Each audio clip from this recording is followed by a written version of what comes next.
unblock Instagram on school Chromebook, first you will open Chrome on your PC and then you need to click Ctrl T on the screen. Then after that you need to name the bookmark as Unblocker. Then click on Down button. After that click on three dots at the top right corner of the screen and click on Bookmark and List. Then select Show All Bookmarks.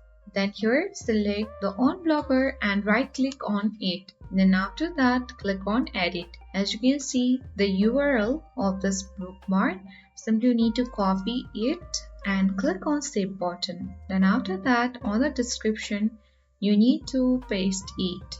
And after that open it on a new tab, and in this way you need to press Ctrl and span this link and open it up to 40 to 50 times.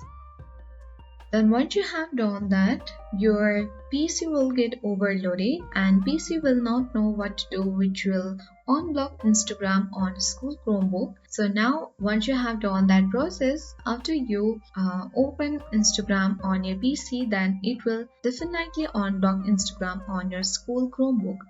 I hope this video was helpful and informative for you. If it was, then make sure to hit the like button, subscribe our channel if you are new, and press the notification bell for more updates.